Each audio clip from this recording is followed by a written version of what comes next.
जय हिंद साथियों, आप सभी का स्वागत है आपके अपने यूट्यूब चैनल पे।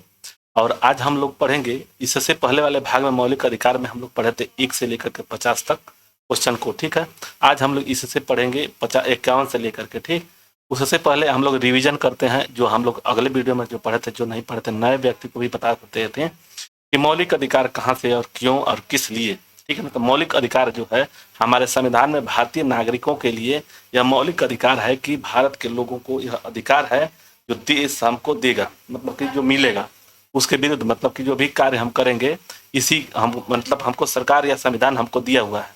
ठीक है ना, तो क्या दिया हुआ है, मौलिक अधिकार जो दिया है पहले समझेंगे कि मौलिक अधिकार हमको मिला कहाँ से, मतलब कि हमारे संविधान में कहाँ से लिया गया है। तो यह स्रोत है वो अमेरिका से लिया गया है, संयुक्त राज्य अमेरिका से लिया गया है। ठीक है, यह याद रखिएगा, संयुक्त राज्य अमेरिका से लिया गया है मौलिक अधिकार। और एक आता है, कंफ्यूजन होता है मौलिक कर्तव्य जो होता है। ठीक है ना, वह याद रखिएगा मौलिक कर्तव्य, जो मौलिक कर्तव्य है, कर्तव्य, ठीक है ना, कर्तव्य, यह जो लिया गया था कर्तव्य, कर्तव्य, ठीक है ना, यह जो लिया गया था, यह लिया गया था सोवियत रूस से। याद रखिएगा सोवियत रूस से। ठीक, ये याद रखिएगा सोवियत रूस से लिया गया था। तो मौलिक अधिकार और मौलिक कर्तव्य में समझ गए। मौलिक कर्तव्य है जो देश के प्रति हमको करना है, और मौलिक अधिकार जो हमको देश हमको देगा, मतलब संविधान हमको देगा, और संविधान के विषय में हमको जो कार्य करना है वह दोगा देश के विषय में, चाहे देश के संरक्षित करने के लिए या अच्छे जैसे कि साइंटिफिक टेम्परामेंट को मतलब कि सही करना, और देश के प्रति हमको क्या करना है। ठीक ना, तो इसमें मौलिक कर्तव्य जो हमारा है 11 है। याद रखिएगा मौलिक कर्तव्य 11 2010 से पहले, 2002 से पहले 10 था, लेकिन अभी इसमें 11 तक कर दिया गया था। ठीक है ना, उसमें क्या किया था, 86वां संविधान संशोधन 1976 में, 86वां संविधान संशोधन 2002 था। 2002 में इसको जोड़ करके एक जोड़ा गया था 6 से 14 वर्ष के बच्चों को अनिवार्य रूप से पढ़ाने के लिए। ठीक, और यहीं पे एक और चीज इसमें भी जोड़ा गया था 21 में, 21 में जो संविधान के मूल अधिकार में है, इसमें भी था कि 6 से 14 वर्ष के बच्चों को अनिवार्य रूप से पढ़ाना, उनका अधिकार है कि पढ़ना। ठीक ना, तो ये भी याद रखिएगा, ये अनुच्छेद एक दूसरे से बहुत ही इंपॉर्टेंट है। अनुच्छेद 21 में 6 से 14 वर्ष के लिए अनिवार्य शिक्षा देना अधिकार था, उनका अधिकार था, और यह मानव का जैसे कि माता पिता का कर्तव्य था कि 6 से 14 वर्ष के बच्चों को शिक्षा दिलाना। ठीक है, तो यह समझ गए। अब देखिए कि मौलिक अधिकार, ये तो समझ गए कि अमेरिका से लिया गया था। संविधान की भाग 3 में है, भाग 3 में, ठीक ना, याद रखिएगा भाग 3 में है। और यह अनुच्छेद कौन कौन सा है यहाँ से, तो अनुच्छेद है, अनुच्छेद याद रखिएगा 12 से लेकर के 35 तक। ठीक, अब इसमें इसको जो मौलिक अधिकार को मैग्ना कार्टा बोलते हैं, जिससे मैग्ना कार्टा समझते हैं क्या, तो इसको बोलते हैं भारत का मैग्ना कार्टा। याद रखिएगा इसको भारत का मैग्ना कार्टा बोलते हैं, इसको भारत का मैग्ना कार्टा बोलते हैं, मैग्ना कार्टा बोलते हैं। याद रखिएगा, ये चीज पूछता भी है, इसको रिवीजन करते हैं, अगले वीडियो में हम लोग डिटेल से पढ़ाए थे तो इसको रिवीजन कर लेते हैं। ठीक, उसके बाद से आपको यहाँ पे मिलेगा जैसे क्या बोलते हैं इसको, मौलिक जो अधिकार है, पहले इस समय वर्तमान में यह वर्तमान में 6 है। ठीक है ना, वर्तमान में 6 है। इससे पहले हमारा 1978 से पहले, यानी कि 44वां संविधान संशोधन के पहले 44वां संविधान संशोधन से पहले यह जो था 7 था। ठीक है, जो जिसमें 7वां नंबर पे संविधान संपत्ति के अधिकार था, संपत्ति का अधिकार था, संपत्ति का अधिकार। ठीक है ना, इसको हटा दिया गया 44वां संविधान संशोधन में, और इस समय वर्तमान में यह हटाने के बाद से इसको 6 वर्तमान में है। तो याद रखिए कि संपत्ति के अधिकार को 1978 में 44वां संविधान संशोधन अधिनियम में 7वां जो संविधान संपत्ति का अधिकार था, इसको हटा करके, मौलिक अधिकार से हटा करके कानूनी अधिकार में कर दिया गया। यह 300 को में रखा गया है, 300 को में। ठीक है ना, और यह कानूनी अधिकार है। ओके, अब देखिए उसके बाद से जो 6 हैं, तो पहला क्या है, पहला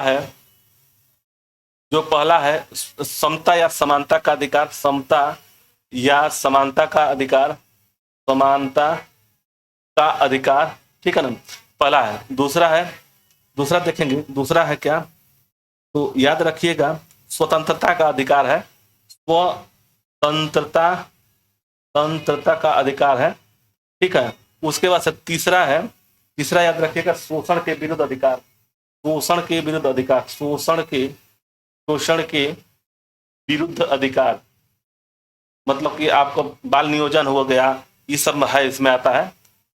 उसके बाद से चौथा है, ठीक है ना, चौथा है धार्मिक स्वतंत्रता, याद रखिएगा चौथा है धार्मिक स्वतंत्रता, धार्मिक स्वतंत्रता, स्वतंत्रता।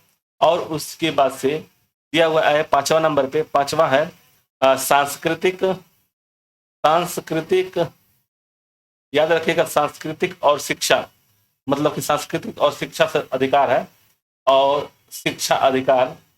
और उसके बाद से अंतिम है, छठा क्वेश्चन है मौलिक अधिकार हमारा संवैधानिक उपचार है, संवैधानिक धानिक उपचार है, उपचार, ये याद रखिएगा।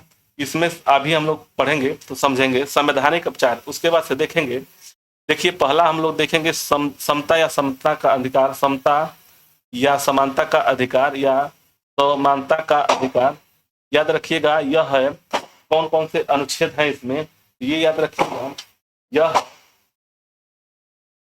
कौन कौन से अनुच्छेद हैं इसमें, तो याद रखिएगा यह अनुच्छेद है 14, देखिए 14 है, 15 है, 16 है, 17 है और 18 है। इसमें 5 अनुच्छेद है, 19 में स्वतंत्रता का अधिकार है। तो याद रखिएगा इसमें समता यानी कि विधि के समक्ष, जो 14 में है विधि के समक्ष, विधि के समक्ष समानता का अधिकार है, विधि के समक्ष समता का अधिकार, समता का अधिकार, याद रखिएगा समता का अधिकार विधि के समक्ष में क्या दिया है, इसका अर्थ होता है कि राज्य के सभी व्यक्तियों को एक समान कानून बनाएगा और उसमें एक समान लागू करेगा। जो भी है विधि के समक्ष में जो भी व्यक्ति है, चाहे वो बड़ा हो या छोटा हो, चाहे अपर कास्ट का हो, चाहे किसी भी, मतलब महिला हो पुरुष हो, किसी भी चीज के लिए एक समान कानून होगा और उनको एक समान कानून से लागू किया जाएगा, ठीक है ना, एक समान कानून लागू किया जाएगा। 15 में है, 15 याद रखिएगा, 15 में क्या है, नस्ल भेद, मतलब कि धर्म, याद रखिएगा धर्म, फिर से धर्म है धर्म, नस्ल और उसके बाद से जाति, लिंग मतलब कि पुरुष लिंग या महिला, मतलब, और जन्म स्थान, लिंग या जन्म स्थान, ठीक है ना, जन्म स्थान को लेकर के भेदभाव का विरोध करना यानी निषेध करना, यानी कि धर्म, 15 में है धर्म, नस्ल, जाति और लिंग या जन्म स्थान के अथी पर, मतलब कि मूल वंश, जाति, लिंग और एक एवं जन्म स्थान आदि के आधार पर नागरिकों के प्रति जीवन के किसी भी क्षेत्र में भेदभाव नहीं करना है, ठीक है ना। याद रखिए 15 में है कि दिया हुआ है 15 में नस्ल, धर्म, नस्ल, जाति, लिंग और जन्म स्थान के आधार पर किसी भी क्षेत्र के रहने वाले से भेदभाव नहीं करना है, ठीक है ना। 16 में दिया हुआ है, 16 याद रखिएगा, 16 क्या दिया हुआ है, तो 16 दिया हुआ है कि लोक नियोजन के विषय में अवसर की समानता, लोक नियोजन, याद रखिएगा पूछता भी है, एक एक अनुच्छेद को पूछ देता है। तो यहाँ से आप लोग 12 से लेकर के 51 तक को एकदम रट कर लीजिएगा। लोक नियोजन दिया हुआ है कि लोक नियोजन के विषय में, ठीक ना, लोक नियोजन के विषय में अवसर की समानता, इसमें देखिए क्या दिया हुआ है, जैसे दिया हुआ कि राज्य के अधीन किसी भी पद पर नियोजन या नियुक्ति से संबंधित सभी विषयों पर नागरिकों को अवसर का समानता देना है। जैसे किसी भी, जैसे नौकरी आ गया, चाहे किसी भी चीज पे नियोजन या नियुक्ति करने से संबंधित जो भी आएगा वह आपको अवसर की समानता देगा। लेकिन इसमें एक अपवाद है, इसी में 16 में ही जो आरक्षण दिया जाता है, 16 से ही दिया जाता है, जो है अनुसूचित जाति, अनुसूचित जनजाति और पिछड़ा वर्ग, ये अपवाद में है। अब इस समय ईवीएस भी आ गया है, तो यह समानता था सब पहले और इसको अपवाद में रखा गया है। ये सब है, ईवीएस हो गया, अनुसूचित जाति हो गया, अनुसूचित जनजाति हो गया और ओबीसी पिछड़ा वर्ग हो गया, ठीक। अब इसके बाद से अब चलेंगे 17 नंबर देखेंगे, समता या समानता में 17 नंबर का है, ये अनुच्छेद है, याद रखिएगा ये सब अनुच्छेद है, ठीक है ना, अनुच्छेद है और ये 17 अनुच्छेद है, ये 18 अनुच्छेद है। तो इसमें क्या है, अस्पृश्यता का अंत है, इसमें याद रखिएगा अस्पृश्यता का अंत है, अस्पृश्यता मतलब कि छुआछूत, जो भी हमारे संविधान से पहले जो भी छुआछूत या दंडनीय अपराध था, मतलब जो भी अंत था इसका करना था, जो भी छुआछूत था ना उसको अंत करना था। ये संविधान के अनुच्छेद 17 से लिया गया है और यह इम्पोर्टेंट क्वेश्चन, यह पूछता भी है। और यहाँ से देखिए, जैसे भी हम यहाँ से पढ़ा रहे हैं, जैसे मौलिक कर्तव्य हो गया, मूल कर्तव्य हो गया, मौलिक अधिकार हो गया, राज्य के नीति निर्देशक तत्व हो जाएंगे। इसमें से एक क्वेश्चन आपको अनिवार्य रूप से कहीं से ना कहीं से मिलेगा।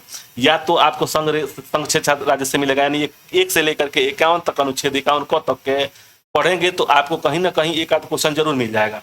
उसके बाद से देखिए यहाँ पे दिया हुआ है 18 अनुच्छेद है कि अनुच्छेद 18 है कि उपाधियों का अंत है, उपाधियों का अंत है, उपाधियों का अंत, ठीक ना, उपाधियों का अंत। इसमें क्या था कि जो भी आपको उपाधि मिली थी, जैसे उपाधि, वह स्वतंत्रता से पहले जो भी मिला था उसको समाप्त कर दिया गया। उसके बाद से आपको उसके सिवाय देखिए दिया है कि सेना या विद्या संबंधी सम्मान के सिवाय अन्य कोई भी उपाधि राज्य द्वारा प्रदान नहीं किया जाएगा। जैसे सेना या विद्या संबंधी सम्मान के सिवाय अन्य कोई भी उपाधि राज्य द्वारा प्रदान नहीं किया जाएगा। भारत का कोई भी नागरिक किसी अन्य देश से बिना राष्ट्रपति की इजाजत मैंने आज्ञा की उपाधि स्वीकार नहीं करेगा, ठीक है। और इसमें यही चीज दिया हुआ है कि भारत सरकार द्वारा भारत रत्न, पद्म विभूषण, पद्म भूषण, पद्मश्री और सेना द्वारा परमवीर चक्र, महावीर चक्र, वीर चक्र और आदि अनुच्छेद 18 के ही तहत दिए जाते हैं, ठीक है। तो उपाधियों का अंत क्या किया गया कि उपाधियों का जो भी बैक में, मतलब कि संविधान लागू होने से पहले जो भी उपाधि मिला था उसको अंत कर दिया गया। और उसके बाद से कोई भी, मतलब सेना, इसके अलावा राज्य किसी को उपाधि नहीं दे सकती है।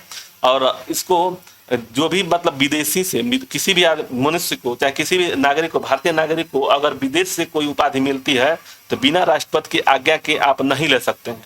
और उसके बाद से इसी में पद्म विभूषण, परमवीर चक्र और इसी तरह से जो भी है यह इसी अनुच्छेद में अंकित है। चलिए आगे हम लोग देखेंगे। फिर इसके बाद से स्वतंत्रता का अधिकार, इसके बाद से दूसरा है स्वतंत्रता का अधिकार। स्वतंत्रता का अधिकार जो 19 में है, स्वतंत्रता का अधिकार जो 19 अनुच्छेद में है, ठीक ना। इसमें है, याद रखिएगा, इसमें है ABCD करके है, मतलब ABCD, मतलब D, E और F, G, ठीक है ना। 1 2 3 4 5 6 7 है। तो ये भी एक आता है, देखिए ए में दिया है कि बोलने का अधिकार, जैसे कि बोलने का अधिकार है, बोलने का अधिकार, याद रखिएगा, या बोलने का अधिकार, ठीक। उसके बाद से क्या दिया हुआ है इसमें बी में दिया हुआ है कि शांतिपूर्वक बिना हथियारों के एकत्रित होने का, सभा करने का आपको अधिकार मिला हुआ है। इसमें दिया है कि बिना हथियार के शांतिपूर्वक इकट्ठा होकर के, मतलब किसी भी चीज को आप एकत्रित होकर सभा करने की स्वतंत्रता है। शांति से एकत्रित होकर के सभा करने की अवसर है, मतलब सभा करने की अवसर है, ठीक है ना, स्वतंत्रता है। फिर से संघ बनाने की स्वतंत्रता है, इसमें है संघ बनाने की स्वतंत्रता है, ठीक, संघ बनाने की स्वतंत्रता है, याद रखिएगा, संघ बनाने की। इसी तरह से डी में है देश के किसी भी क्षेत्र में आवागमन की स्वतंत्रता है, देश में है किसी भी क्षेत्र में आप जा सकते हैं। ये है कि किसी भी क्षेत्र में निवास करने और बसने की स्वतंत्रता है। इसमें सी में है, या इसमें ई में है कि देश के किसी भी क्षेत्र में, जैसे डी में है कि किसी क्षेत्र में आप जा सकते हैं, आ सकते हैं। और उसके बाद से ई में है कि किसी भी क्षेत्र में निवास कर सकते हैं, रह सकते हैं। लेकिन पहले अपवाद था, जम्मू कश्मीर में आप जमीन नहीं ले सकते थे, ठीक है। अब देखिए उसके बाद से जी में दिया हुआ है, एफ नहीं है, इसमें जी दिया हुआ है कि कोई भी व्यापार और जीविका चलाने की स्वतंत्रता है, माने स्वतंत्रता, जैसे कि जीविका चलाने के लिए आप व्यापार कर सकते हैं, इसमें है, ठीक है ना, जी वाला। और ए है प्रेस की स्वतंत्रता, जो एक में है, इसी में बोलने की स्वतंत्रता है और इसी में प्रेस की स्वतंत्रता है, ठीक है ना, प्रेस की स्वतंत्रता है, याद रखिएगा। यह पूछता है प्रेस की स्वतंत्रता किसमें, तो यह 19 के ए में है या एक में है चाहे क में है, ये पूछता भी है, ठीक। उसके बाद से आपको कहाँ पढ़े, यहाँ पे 19 हो गया ना। अब देखिए इसी में आप जैसे कि देखिए आप एक चीज देखिएगा, इसमें 19 के बाद, यानी कि इसमें स्वतंत्रता के अधिकार में 19 हो गया, 20 हो गया और 21 हो गया और 22 हो गया, ये 4 ठे है इसमें स्वतंत्रता के अधिकार में। अब हम लोग यहाँ पे और देखेंगे, देखिए चलिए आगे देखेंगे। तो इसी में दिया हुआ है कि कुछ दशाओं में मतलब कि अपराधों के लिए मैंने 20 नंबर अनुच्छेद है, 20 अनुच्छेद 20 है कि अपराधों के लिए दोष सिद्ध के संबंध में संरक्षण दिया हुआ है। प्राण एवं दैहिक स्वतंत्रता 21 है, 21 अनुच्छेद याद रखिएगा, 21 अनुच्छेद है। प्राण एवं दैहिक स्वतंत्रता, ठीक है। और इसमें क्या है, अपराधों के लिए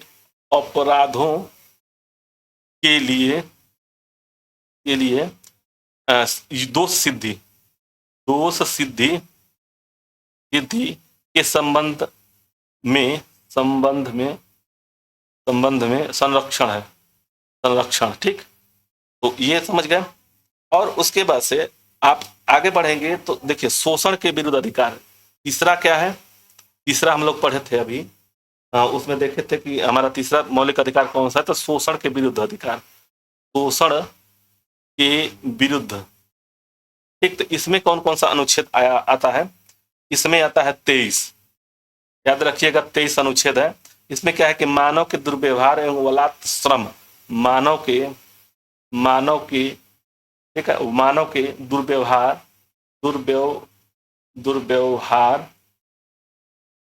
और मतलब एवं वलात श्रम का प्रतिषेध,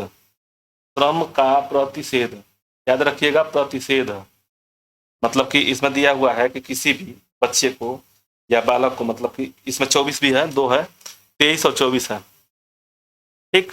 मानव के दुर्व्यवहार मतलब कि आप देखिए किसी का आप तस्करी नहीं कर सकते हैं और ना ही उसको मैंने किसी भी व्यक्ति को आप तस्करी नहीं कर सकते हैं।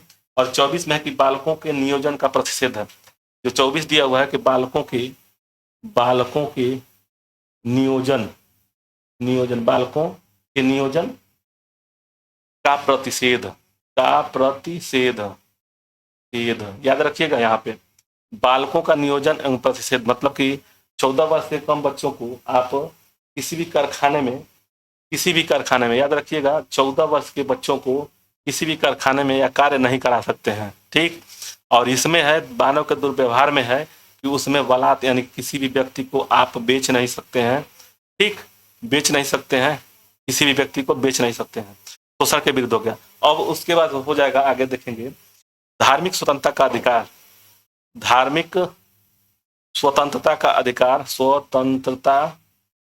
का अधिकार, याद रखिएगा यह चौथा है, धार्मिक स्वतंत्रता का अधिकार। इसमें है 2 ठे 25 और 26, ठीक, 27 और 28, 4 ठे हैं इसमें, 27 और 28, इसको भी याद रखिएगा।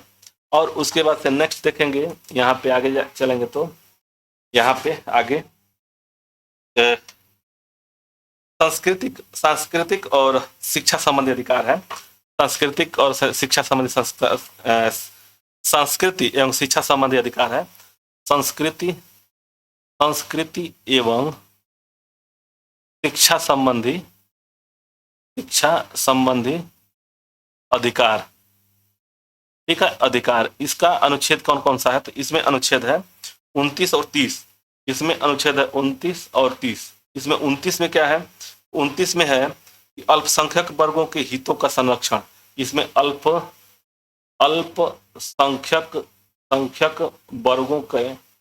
वर्गों के हितों का संरक्षण करना है।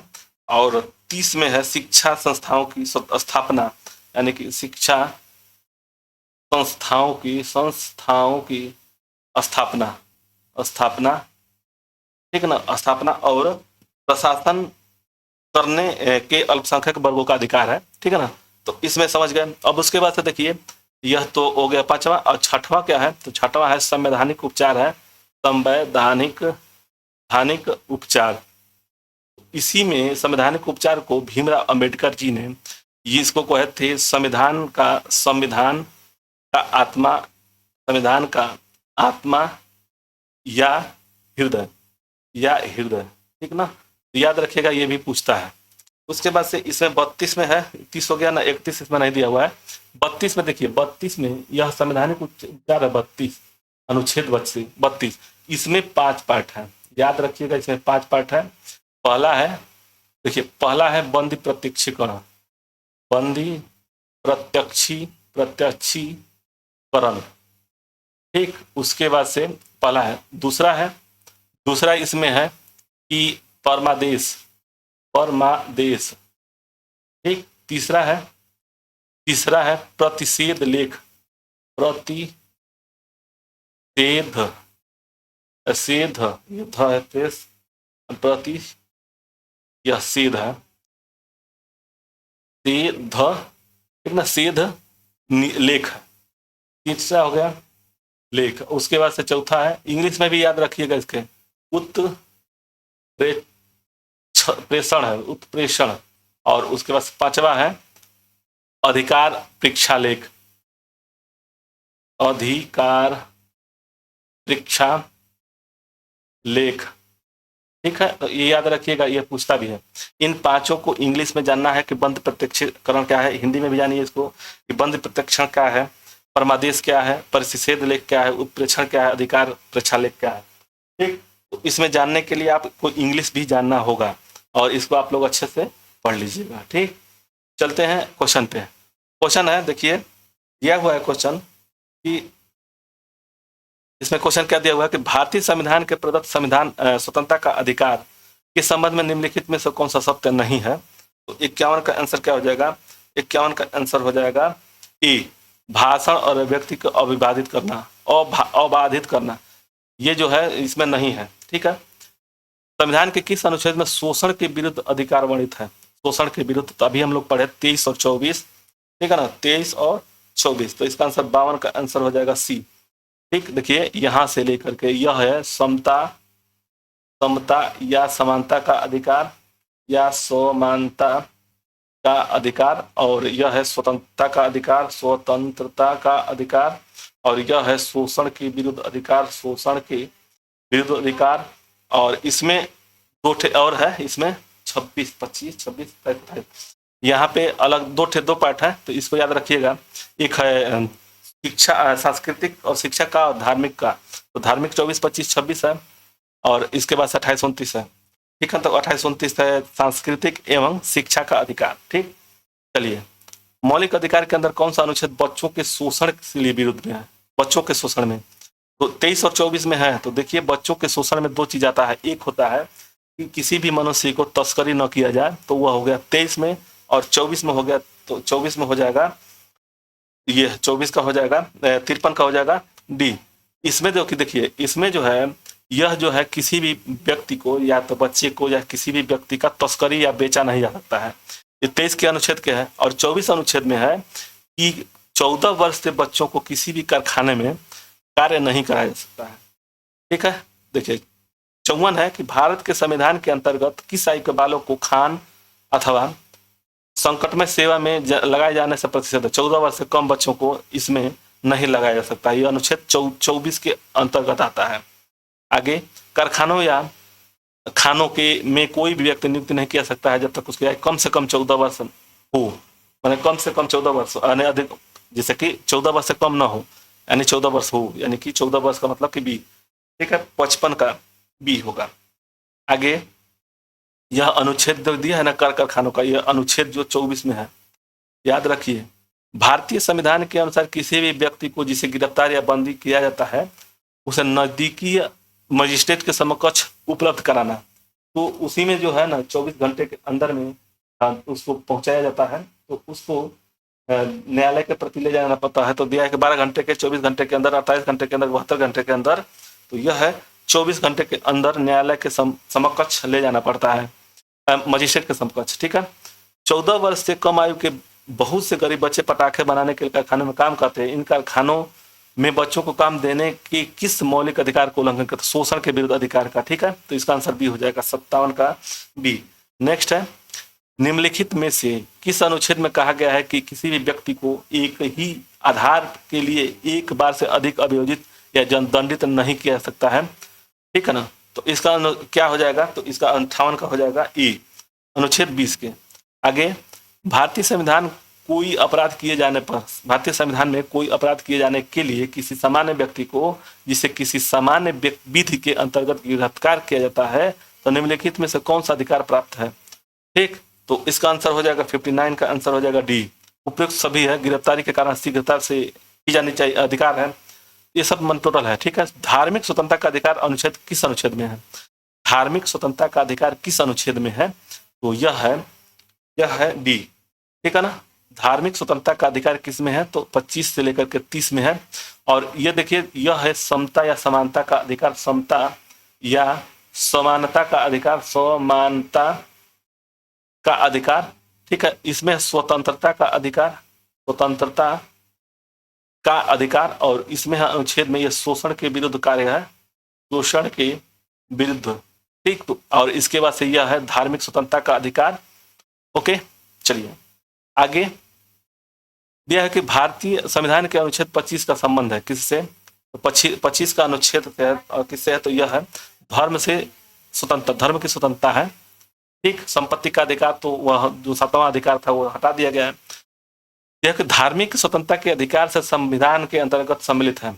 धार्मिक यह हुआ है कि धार्मिक स्वतंत्रता के अधिकार में संविधान के अंतर्गत सम्मिलित है।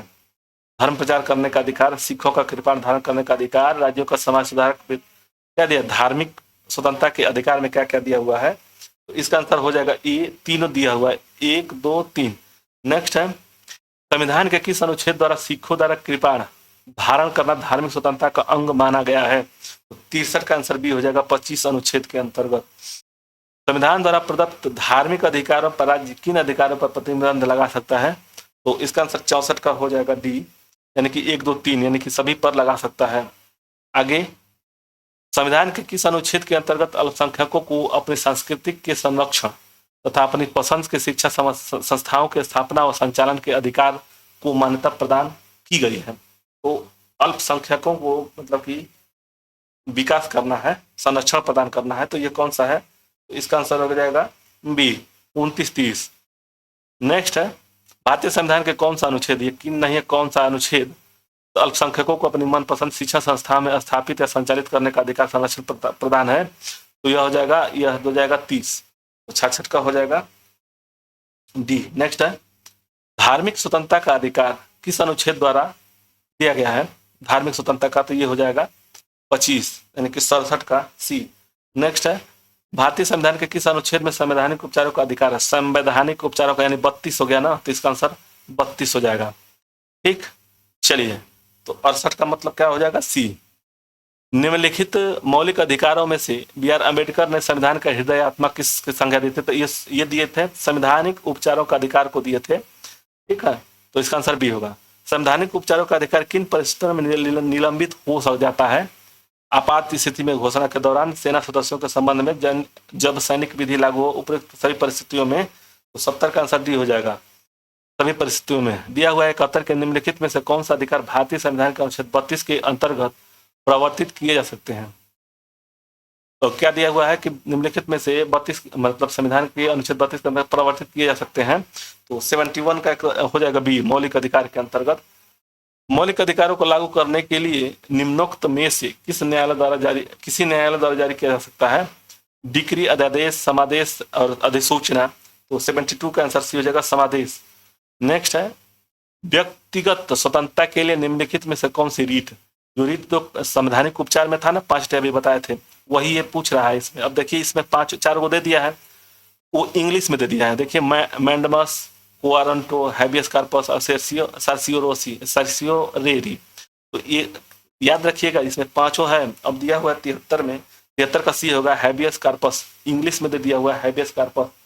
तो इसका क्या हो जाएगा? हैबियस कार्पस का बंदी प्रत्यक्षीकरण बोलते हैं। ये पहला जो आता ना, बंदी प्रत्यक्षीकरण, बंदी प्रत्यक्षीकरण। ठीक है ना, ये याद रखिएगा। आगे, कौन व्यक्तिगत स्वतंत्रता से संबंधित है? व्यक्तिगत स्वतंत्रता से बंद प्रत्यक्षीकरण है, तो इसका आंसर हो जाएगा ए, यानी कि 74 का आंसर हो जाएगा ए। दिया है कि विभिन्न प्रकार के समादेश यानी रीट जो है जारी करने का अधिकार सर्वोच्च न्यायालय के अतिरिक्त निम्नलिखित में से किस न्यायालय को प्राप्त है? राज्य का, जिला न्यायालय का, उपयुक्त में से इनमें से कोई नहीं। तो 75 का आंसर हो जाएगा ई, राज्य के न्यायालयों। बंद प्रत्यक्षीकरण के अंतर्गत निम्नलिखित से किस याचिका को उच्च न्यायालय में जारी किया सकता है? तो इसका दिया है उत्प्रेक्षण, परमादेश, अधिकार अपेक्षा, प्रतिषेध। तो 76 का आंसर हो जाएगा, 76 का आंसर हो जाएगा कि उपयुक्त सभी। ठीक है, चलिए।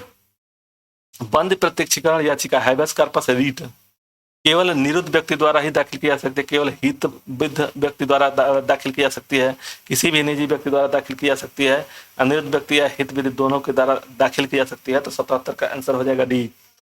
ठीक है, चलिए आगे।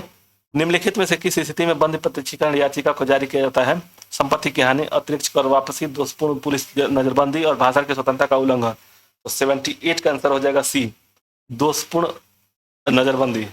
नेक्स्ट है, किसी व्यक्ति का अवैध निरोध के मामले में न्यायालय द्वारा जारीकृत परमादेश निम्न में से कौन है? निम्न में से कौन है? तो 79 का आंसर क्या हो जाएगा? ये होगा बंद प्रत्यक्षीकरण। हाइबेस कार्पस बोलते हैं इसको, परमादेश को मैंडमस बोलते हैं, उत्प्रेक्षण को साटियोरी बोलते हैं, और अधिकार पिक्चर का क्रिप्टो अरंटो। तो ये याद रखिए, इंग्लिश में भी पूछ देता है। निम्नलिखित में से किस याचिका रेट का शाब्दिक अर्थ होता है? हम आदेश देते हैं। बंद प्रत्यक्षीकरण, परमादेश, अधिकार परीक्षा और उत्प्रेक्षण। तो इसका आंसर 80 का हो जाएगा, 80 का हो जाएगा बी, परमादेश। तो आप लोगों को वीडियो अच्छा लगे तो लाइक और शेयर सब्सक्राइब करें। धन्यवाद।